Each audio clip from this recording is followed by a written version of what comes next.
Slurpcast!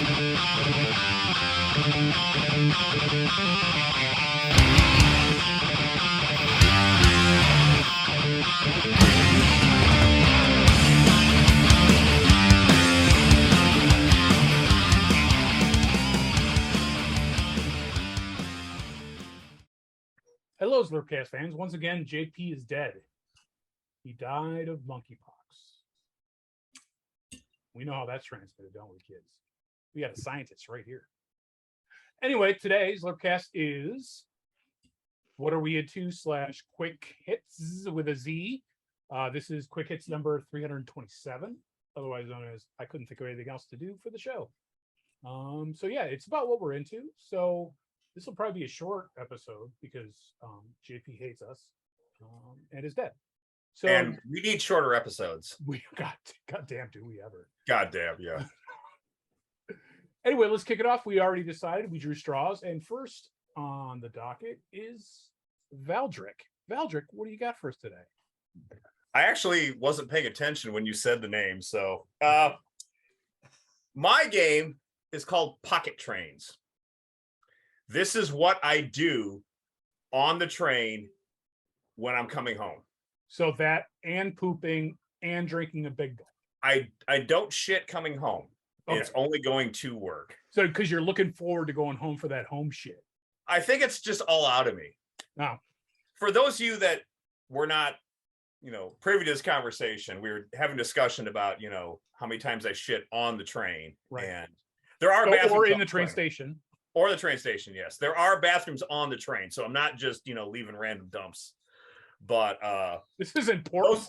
Those bathrooms, though, I know I'm getting fatter, but like the door opens up and it hits the toilet. So you got like this much space. And I was going in, and of course I had my headphones on with the cord because I don't have earbuds. And it got caught on the lock, and it was a whole thing. And I have to suck in to actually get in there. I don't know how people taller than me can shit in there because my knees were hitting the door. Did you get any leakage in the struggles? No. I can hold that off. But anyways, it's like a gag reflex, but for your sphincter. Anyways, this is a stupid game that for whatever reason I love. All you do is you start off with there are 6 regions. And Europe is the first one. Don't know why you're gross. Stuck. Okay. Yeah. And you get one train line. You get one train and one train line, and you're moving shit from one spot to another, and you're getting coins. And if you save up enough coins, you can buy another engine. Oh, also you get these crates that give you parts, and if you get enough parts, you can build an engine. If you get enough parts and enough money, you can buy a second engine. And can you pay real money to speed that up? You can. I have never once spent real money. I take that back.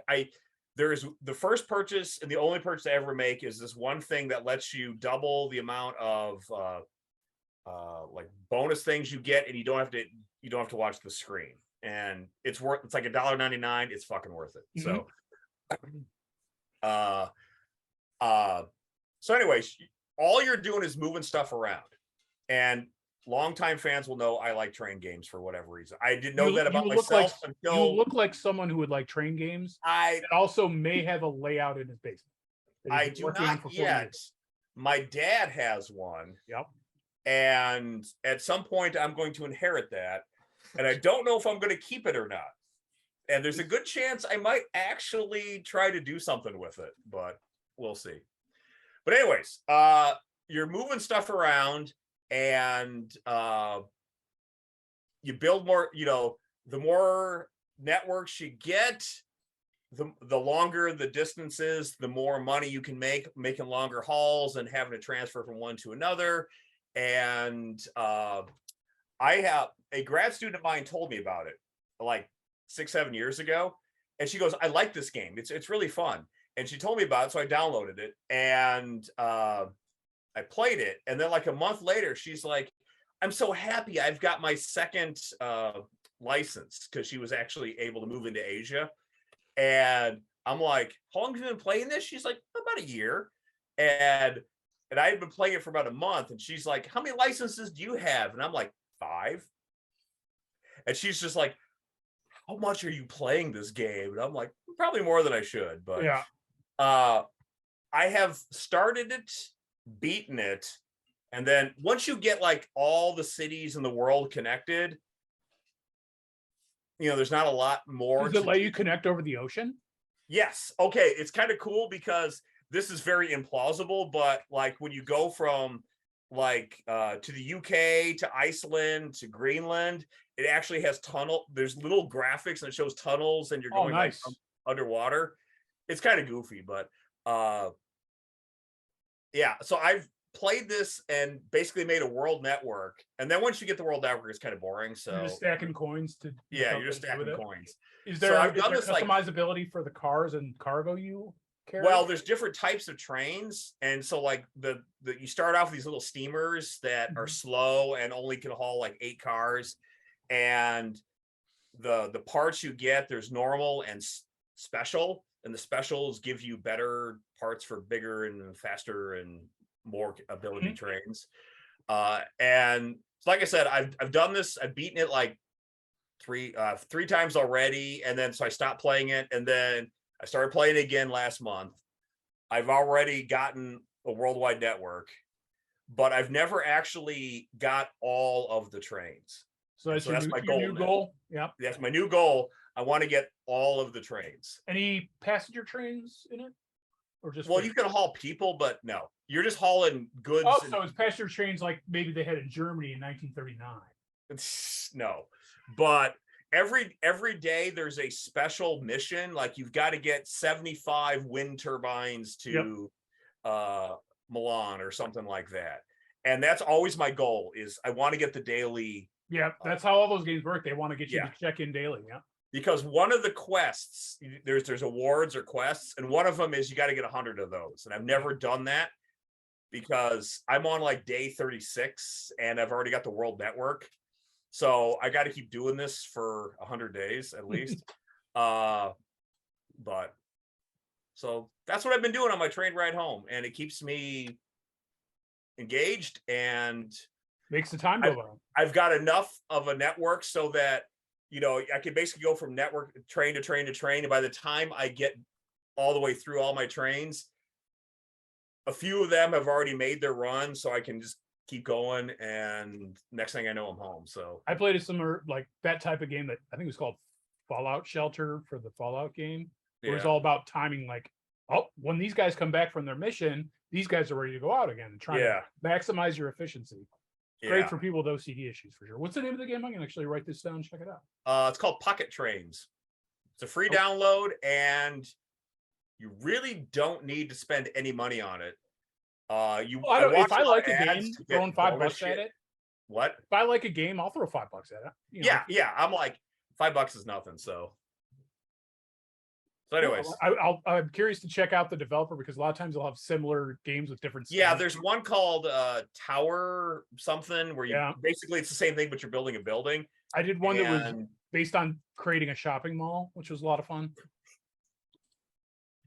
Well, I've always been curious about like Railroad Tycoon and the Amusement Park Tycoon and that kind of stuff. Those are good. Those are good games. Yeah, I think I've never played a Sims game, but I think I would like those. I think you would like those more than just playing, because the Sims is just for neurotic women to play. And it's about them getting out their frustrations with their family by killing them one by one. I used to date this woman that told me that one of her daughters liked to get all of her female Sims pregnant, have the baby, and then abandon them and see how long it took them to die. And she goes, "Is that normal?" And I'm like, no, it's not. I do admit I used to have people over and then I would wall them in until they starved to death. And then I would put the corpses out in the yard and it would become gravestones. Yeah. And then people would come to mourn them, and then I'd wall them up till they died. Well, the classic is get a pool set up, and then the second someone jumps in, remove the ladder, and then they can't get out, and they drown. There has to be like a serial killer video. It is. That's what this game. That's what this. Yeah. it's still so popular today, even though it's like 12, 13 years old. Oh God, it's a lot older than that. I think heard the I'm Sims talking when I was in Sims grad 3 school, is so. like 10 or 12. The original Sims, yeah, that was a long time. Yeah. But anyways, so that's what I've been doing. When I should be reading, Infinity Rules or something like that. So Jenny actually plays The Sims on nights that I record Slurpcast. Yeah. So this She's is her playing it right Sims now? night. Yeah. Is she killing people in it? No, she does some of the challenges though. She watches like some of the YouTube people, and they have like certain challenges where you have to Kill people? go through go through generations with like Yeah. limited rules on what you can do and try to achieve something. It is the Twitch of Sims 3 or whatever version is current is lively. It has like 80,000 expansion packs, dude. have either of you guys played Atari 2600 Adventure? Yes. I haven't, but I heard a lot about it in a book. It sucks. The basic game is super easy to beat, but back when, in the dinosaur era, literally, that was like the only role-playing thing out there. And so we used to make like little quests, like you have to kill all the dragons and get all of them in this castle. So you got to get the bat to kill it, or like when we discover the crystal ball. You guys know about the crystal ball, the first Easter egg in a video was that? game? Yeah, I knew the first Easter egg. It was Yeah, Warren Robinette and all that. I remember the Christmas break of '83 when my friend called me and he told me to come to his house to show me this. And I was just fucking blown away, that this existed. So then all our quest became getting all of the dead dragons or live dragons inside, I remember my friend, I didn't have a computer growing up, my friends did, and the meta game was trying to kill Lord British. When I was a freshman in college, that was our thing. We were all playing Ultima 3. Mm-hmm. Yeah, it was 3. And we were trying to kill Lord British. And the funny thing is there was one magical day that me and 2 other guys, all 3 of us figured out how to do it the same day, just independently, because you have to get him to chase you and then you kill him with the ship.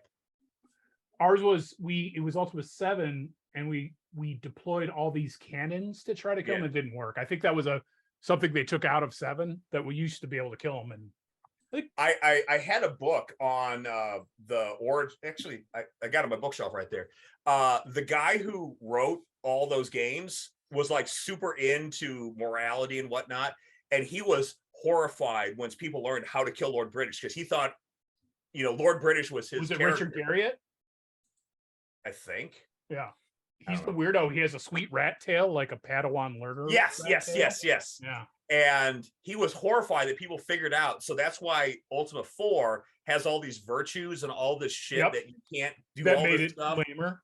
to force this morality on you. And they had something similar with Ultima Online, the first like real graphical MMO, and they had the AI to drive all the nature of like the natural order of stuff, and it got too accurate, and like they put too many bears in, and it wiped out the entire population.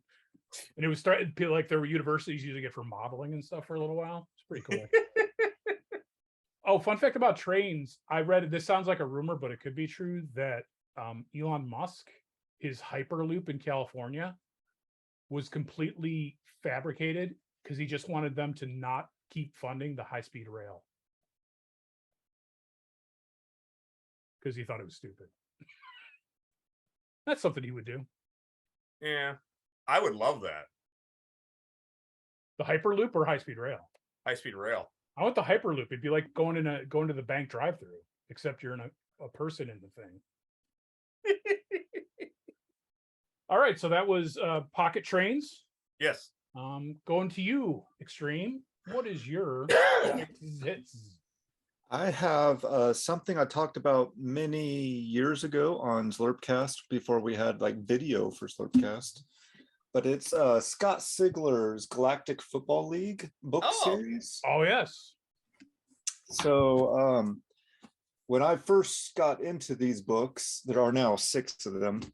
He was doing a podcast, and he would release like a chapter a week, and he records it. He does different voices and has sound effects, so it's all theatrical. Is he good at that, or is it embarrassing? No, it's pretty good. Okay. But it's no longer in the podcast format because he struck a deal with an audiobook. Forget, it's the people that do all the audiobooks that are in truck stops that have that same like black and yellow. I forget the company name. Doesn't matter. But you can find them on Audible now. And every time I try to get someone into this book series, I try to tell them the audiobooks are awesome. I've read all the books, but then I've gone back and listened to all the audiobooks because they're very entertaining. This is the latest one. I just finished. Yeah, nice. So the last 2 I actually have a hardcover. The rest of them I didn't get the hardcovers because I'm a slacker, but they're really small print runs too, so now you can't find them. But the last one was The Gangster. I just finished the audiobook on, and it's really cool. So basically it's sci-fi football, but it's like football rules, but there's different aliens that are better at certain positions than others, so they kind of dominate. This sounds familiar. Yeah, but it's football rules. Like, oh, so they're actually using the accurate football rules, not what a British person thinks of football. Right. Yeah, it's super cool. So you have like the different alien races, and then advancements in armor and like medical healing and stuff. But over the course of the book series, like more and more the world, and like one of the corny things, the main character's name is Quentin Barnes, so he's QB. Guess what position he plays. But other than that, like outside of the game, like there's so much going on in the world, where this last book there wasn't a single football game because it was just all like stuff that was happening in the universe and what's going on outside of football. So it's pretty cool. Did you like that, or did you prefer the ones that have more like game action stuff? When I was reading it, I was like, wow, are they gonna play? I'm pretty far into the book, and the season hasn't started yet. It's kind of, we're going to be really crammed in there. That I got a little further, I was like, I'm not sure the season's going to start. It reminds me of when I read Ender's Game. And if you guys read that? Yeah. And I was reading Ender's Game, and then the surprise ending, it's like, wait a second, there's only like 9 pages left. I think I know what's going to happen. Right. My friend said he didn't figure it out because he didn't realize he bought a combo of, it was like Ender's Game and the Hive Queen and the Hegemon in one book. So he wasn't at the end when the twist occurred, so it still fooled him. Yeah, but I highly recommend the books. They're young adult books, I think is what they're labeled. So they're easy reads, but the audiobooks, if you have time to knock out audiobooks, are very good. So give me some team names. The main team is the Krakens. And where do they play out of? What's their home base? INF. Not Seattle, like the hockey team. No, there are Earth-based teams still, but because like, so there's Earth-based teams, and then there's planets that are all like humans and hate alien races. So they don't really produce very many good players because they don't interact with alien races. They're not taking advantage of the diversity. Right. Like this guy's got 6 legs. He's a great receiver. Why wouldn't we use him? But there's actually some reference, like it's the Galactic Football League, but its origins they can trace back to the NFL. So there's is the person in charge of it Giffel? No, nothing like that. No, but some of the NFL teams still exist. So like the Packers and the Cowboys, I think they have a different name now, but the franchise still exists. And the Raiders moved to a different planet, but it still ties. That makes sense. Do the Bears still suck? I don't think there are the Bears. I don't think there's been any. That's good. I would think they would have all the. I would have expected them to have all the core teams like Giants, Packers, Bears. There's only a few of the NFL teams because they really focused on creating new teams. Right. But the way I love the way the season is structured too, because it's like soccer tiers. So you have tier 3 ball, and then the top teams from that. You know what? That's the one promoted. thing from soccer that I think they should do. Yeah, I love it. I think it would be great for baseball. Stop all these teams from just tanking for Just 12, tanking and 13 getting the years in a row. franchise, the luxury tax from the other. Like the Pirates deserve to be a minor league team now. Let's promote somebody else and take their place. But anyway, so I really like that because like as you're going through the season, you're like, oh, it's a bad season in this one volume. Oh, I hope they don't get relegated down to tier 2, and you see them like climb up. So it's really cool. I think in football it's hard just because it's so expensive to have a team but like something where it starts going galactic wide, that would work. Yeah, and it's cool too because in the world, because they have the 3 different tiers, the seasons are spread out, so there's actually football going on year round. You're either watching tier 3 ball, tier 2 ball, or tier 1. Interesting. Yeah. So the teams that get promoted from tier 2 up to tier 1 usually suck that first season because they're coming straight out They're of just a trying season. to hang on to keep it Right. Yeah. But yeah, it's super good. The titles kind of give away what's happening in each one until you get to this one. The last one. It's kind of like, what the hell? different, but like the MVP, what's going to happen there? The champion. Oh, I don't know. It's because they're all going to hang out and eat brunch together. Like how? Yeah. The starter. Oh. The backup guard. Oh. But it's super good. I really enjoy it. And I look forward to the next one. I thought I read somewhere that the next one's the last one, but I couldn't find anywhere to confirm that. So maybe I just made it up. I don't know. But there has to be at least one more just from the way the last book ended. I am going to look this up as well. What's it called again? It's Scott Sigler. He has several sci-fi series. It's the only one I've read, but it's the Galactic Football League. Sigler. Sigler, yes. I've read at least the first 2 like 10 years ago when you first suggested them to me. Yep. And they were very entertaining. Yeah. And then Dreadball came out, and then it was like, oh yeah. Like we were talking about Spaceball or yeah. It's but really good. Do they play on different types of stadiums with different gravity and stuff? No, they have different turf, but it's all kind of grass-like turf. But do they have like some technology to make it the same gravity at each location, or do they not even go into that? They don't go into it too much, but I think there is like a mention that it has to be within a certain range. Yeah. So it's all kind of the same. But there's like one stadium that's underwater, and nice. There's I assume it's bubble underwater of some sort, not just swimming around. Yes, yeah. It's super good, and the universe that's created is like super deep now. Like, I mean, there's stuff outside of the galaxy where they've like started exploring too. It's pretty neat. I haven't read any of his other series, but I know they're fairly popular as well. Before COVID, he actually had like a small convention each year where all of his fans would get together and hang out. And he sells football jerseys and for the teams. Yeah, it's pretty cool. Nice, interesting. Yeah, I'll try to pick them up, or if not, get the audiobooks. Yeah, either way, I think it's a quick read because they are. One of the interesting things, like, so when the podcast originally came out, it wasn't young adult. There were like bad words and stuff in there, and then like there's this transition period where everything like got retroactively cleaned up a little bit and started replacing those words with other slang. Young adults where the money's at. Yeah. It's interesting. I think he recently released the audiobook that had like that wasn't child friendly anymore, but I don't see the point. So Vanessa watches a lot of booktubers. And I've noticed that there's a lot of commonality. I'm actually going to get into that in another episode, but I go, Vanessa, are they reading young adult? It's not for me. I'm a more advanced reader than that. I can read adult. I do look forward to Vanessa's list of what she's read that month. Oh, get ready. She's doing a manga month. Oh, really? Yes. I was curious. She read the Afterlife with Archie, but didn't comment on it. So she didn't like it. She didn't like it? She didn't like it? Oh, no, I was surprised too. I actually just finished all of the Jughead the Hungers. So I have the 3 trades and then the crossover, which I didn't like. There was a funny story where Ryan's son Owen is a fan of Archie, like the traditional Archie Digest type stuff.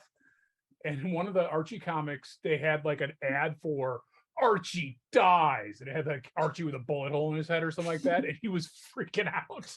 Well, that was Archie the Married Life. Yeah. And that was a fantastic series. Right, but they put it in the kids. Yes, and they shouldn't have done that. I totally agree. But the thing is, like I guess Ryan contacted them and they sent apology letters and a whole bunch of free swag. So good on them. Yeah. But that series was amazing because issue 1, Archie is got to decide, is he going to pursue Betty or Veronica? And then he walks into this park, and there's a split. And so then every issue is this side, this side, or this side. Yeah. This side and this side. And there's these two continuities that are getting bigger and bigger, and it gets harder and harder to keep them straight, but they're both really good. And then at the very end, they come together when he gets killed, and you don't know which continuity it is because they both kind of merge on a common point. It was incredibly well done. And Paul Kuppenberg was the writer, and as a comic book writer, he was just one of those, if you need a guy to write, right, you need him to do some one-off, whatever. You needed something to happen, but it didn't need to be good. It just needed to happen. You got him to do it, but for whatever reason, so he must be busy at Marvel right now. Yeah, but it was so good. And what was it called again? Now I want to check. Archie the Married Life. Well, one of the things I didn't like the Jughead the Hunger versus Vampironica. That was. It felt so forced and weird, but the one thing I did like is when Sabrina was also in it. They mentioned all the different universes of Archie. Yeah, so like is one of them Archie, one of the universes? Is it Melissa Joan Hart as Sabrina? I mean, I'm sure that universe has to exist. Yeah. It does in Chilling Adventures of Sabrina. The last season, she put in a different universe, and the two ants are there. The original actress. Yes. Oh, what's the younger aunt, the chubbier one? I had such a crush on. The older one was in porn. Like real porn, like Cinemax. She had a couple of porn movies. No. These are 70s. Oh. Yeah. And she's also she's been nude in straight like normal movies too. So but yeah, they actually went into that. They didn't have Salem, the puppet Salem, which I was a little disappointed, but yeah. If you're gonna go there, go there. Yeah. That series was really good too, that show on Netflix. So yeah, Vanessa liked it a lot. I thought it was evil and non-wholesome. Did you read Afterlife of Archie? I did not. Oh. You didn't? I really like it. It's real. I was so mad when he just stopped doing it because he started putting all his efforts into Riverdale. Yeah, I mean, I think there's like 2 or 3 issues that were never collected, so I got those as floppies and sitting on my shelf with all the trades. When I watch Riverdale and I catch snippets of it, and I hated Jughead. Yeah. Well, all the characters are terrible, but I'm so emo.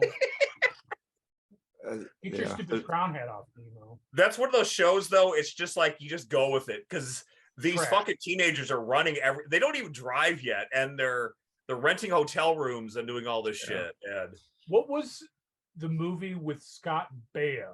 Zapped. Do you remember that? A movie called Zapped. I remember there was a movie called Zapped, but that's all I know. And they're in high school, and his friend, who I think is the same guy that was the bad guy in the first Revenge of the Nerds movie, was his friend in high school. And his friend in high school had an apartment with a full bar at it, even though they're in high school. Sure. Good stuff. Wisconsin in the 80s. Yeah. So when Vanessa does her manga month, is she going to be on your channel? Yeah, I think I will. We could do it. We'll do an interview for it to see how it went. She's reading Vinland Saga now, which is a really good Viking epic, I guess, and comes in cool hardcovers. But so going to me, it is going to be manga related. For those of you that don't know, I'm emulating Extreme and starting a channel with my interest. This one's manga related. It's called French Toast Chopsticks. And it's named that way because I was watching a manga person show their collection. But before, they always put food in there where they make their food, and they almost always go to like some crazy Asian place, but they made French toast. I'm like, oh, she's eating regular, Western food. But then she ate it with chopsticks, and it just made me smile. So that's how I picked the name. Anyway, don't eat French toast with chopsticks. It's not the best way to do it. Mine is a series, and this is a nice one. It's called Days on Fez. And it is, so when I first started reading manga, I was going more for like the hardcore, the sci-fi, horror, and naughty TNA stuff. But I started reading more, it's called Slice of Life, which is like following just high schoolers or adults or whatever on what they do day to day. It starts following with two 15-year-olds that go to their first outdoor music festival. And they love it. And then it turns out one of their brothers, one of them has a brother who's 28 and goes to all the time with his the guy he hired, who's kind of an emo goth kid. And this is a super positive guy. And each book has them going to one or two different music festivals. And it combines that with also a common trope is food. And it shows like the festival food they eat and what they prepare. And they'll have like a whole page printout, like, here's the supplies we went. We're going to a 2-day event. So we brought a tent and this and that and a cooking stove. And it's also falls under, they call it a cozy manga that just kind of, there's no conflict, there's no fighting, it's just slice of life, but also like the nicer side, not like there's no drama, there's no bad stuff going on. It's a good read before bed is what I like to do this for. So the art's really good. I have found that there is manga that the art I don't care. One of the most popular manga out there is Berserk, which you may or may not have heard of. You see them in Barnes and Noble, they always have the big leather bound omnibuses. Yeah. There. I don't like the art, even though it's one of the most popular ones out there. And but I'm really starting to like slice of life stuff. So I guess I'm a full on. I think if you're American, you're a weeb. If you're Asian, you're otaku. So I'm a weeb. So I think my interest started with getting into eating a lot of instant ramen, and that led me down this dark path. So I plan on doing reviews and haul videos, kind of like what Brian does, just probably not nearly as popular, not as photogenic. Not as popular. I hope Or you're subs. as popular. When can I monetize? But it's going to be different because I'm going to try to keep it a little more PG-13 instead of my usual snark that can get a little dicey.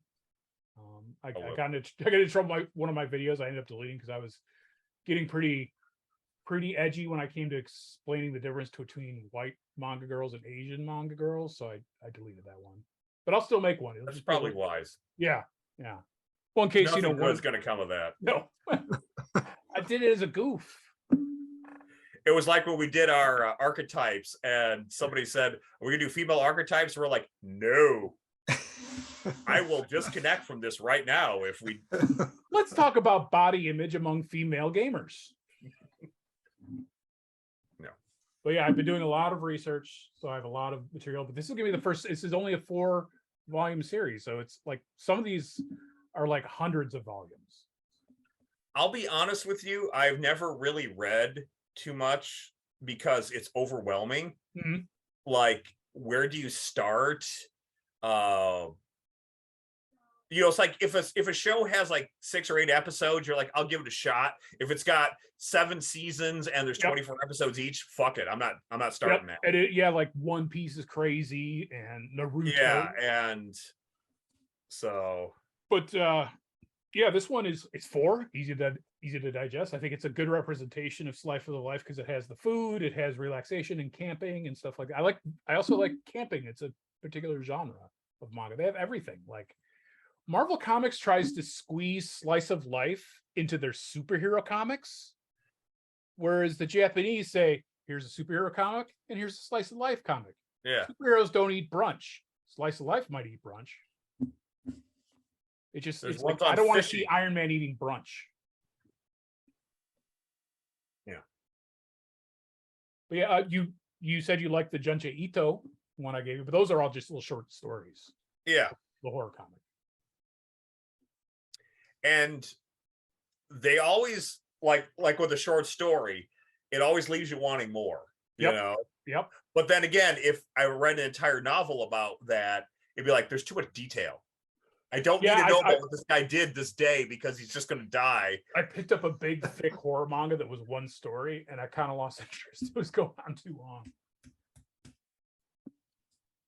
But yeah, that's what we got. So Extreme, I'm looking forward to the G.I. Joe manga. Yeah, so I'm going to start. I have a few lined up already. None of the videos are up, but I'm going to start having guests on to kind of go over books and Mhm. do book reviews. Now, are and you I going to think- read the book as well? So it's a discussion. Yes. Excellent. Yeah. So, It's so- like a and book if- club, like ladies have. Unlike Slurpcast, where we talk about games we've never played, you know. right. Give them hard and fast reviews. I've never And if seen this it- game. 3 stars. And if it's something that I read a long time ago, I'm doing a fresh read on it, so it's nice and fresh. And I'm trying to find people that haven't read any at all, so it'll be their first time. So it'll be like their fresh eyes on it, brand new, and then mine having read it before but reread it. But Mike, yeah, I did think you it's read gonna a be lot some of G.I. Joe or not? crossover. What? Mike, did you read a lot of G.I. Joe or no? Never. See, so I'll have to find a book. For I'm my not saying kids. that in a bad way. It's just Right. I was too old for the comic. I was in college when it. Yeah, so Yeah, so with you on, I think we could have some nice crossover between the Zorbcast network of channels. Like find a good And- story arc for him to read. Yeah, spread around those 12 viewers that we have. I got my mom to subscribe. She's like, I don't know what's going on. I'm like, just subscribe and never look at it again, Mom. we just need the clicks. Mm-hmm. Apparently, I don't know why. No, we don't actually. I've never really understood. Until you get 1,000 subs, you can't do anything. At 1,000, you can start monetizing, which means you can make up to 1 cent a year. Oh, You can make, I think it's a little bit more than that. I think you could Yeah. buy yourself a drink every month. Right. It's when you get, the 300,000, 400,000 that it actually matters. But then it matters not so much because the ad revenue has gone to shit, I guess. It more matters for getting sponsorships. Like this video brought to you by NordVPN. Browse weird porn and not get caught. I'd probably use that sponsorship for my description. I have a Nord account, but mine is to Baseball. get around the blackout rules of baseball. Or that, but you feel most people do it to get porn. what is Nord? It's a VPN software, virtual private. Okay, gotcha. Yeah, all right. A lot of people use it like hey, I want to see what Netflix in Canada has, so you spoof as if you're in Canada. Okay, because yeah, when Katie travels internationally, she's like, the Netflix is so weird here, you know. Yeah. Yeah, my laptop is constantly in Seattle, so I could watch all the baseball games I want. Oh, Seattle is the one where there are no blackouts. No, but the Cubs don't play the Mariners very often, so I don't have to worry about it. Sox are playing the Mariners right now. So that would be bad for my. I would have to. Well, you can move every time you log in. You can pick Yeah. different servers, so I'd just move somewhere else. So yeah, like Netflix in foreign countries has a lot of stuff we can't get. So Yeah, yeah. So does like Amazon. Yeah, that was not very exciting, but I hear a lot about baby formula because Jenny does that crap for work, and there was all these things about people ordering formula from the Canadian Amazon and having it shipped to the U.S. and like, no, it doesn't really work that way. You can't do that. Stop telling people you can do that. you can, but there's more involved in that. You Isn't have to that like ship a it to whole someone in Zlopecast Canada episode? and they smuggle it. About we have it shipped to America and then they come to Slurpee Bowl and we give it to them and That's the soap loophole. the soap. Yes. It's also I found in Asia, there are companies whose entire business is getting Asia made action figures early in Asia and then shipping them to people in the US. Even though they will be released in the U.S. if you just wait. Right. But the thing is, the price is usually better than one like especially with what you call it, Hot Toys. The price is better from Asia, even with the shipping costs, than what the proper vendors charge. You can see my gargoyles here have been locked up in the glass cabinet. Oh no, that's got to be It's so hard because of sad. the wings. The wings are freaking ridiculous. It's so bad. So I think they realized how bad they were though, because Bronx, the dog, like he came with different wings for Goliath. One folded or up and full- one, yep. Yeah. Like, okay, so maybe all the smaller figures will come with alternate wings for one of the other figures, but They'll have a build-a-wing wave. I've seen people heating them up and like bending them because they're just absurd. Yeah. Yeah, you need a lot of space. No thanks. All right. Well, that's it for our show. Send your prayers to JP's everlasting soul, that he finds his way into the arms of the Lord. There it is. There it and is. he went to space with Russians. He did? Yes. Like He paid $1 million to go into space with the cosmonauts. like John Denver was trying to. Well, he died in before he air could. for a while, and then it came Yeah. down a little too hard. Yeah, but He- he was trying to. He was rejected by the U.S., so he went to Russia. So Yep, they'll do it. You just give them enough cash. Although maybe not now, it wouldn't work out so good.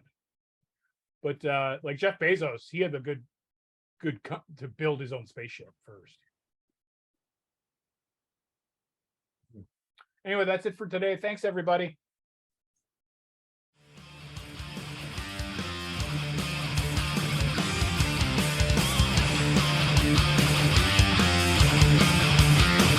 Florpcast!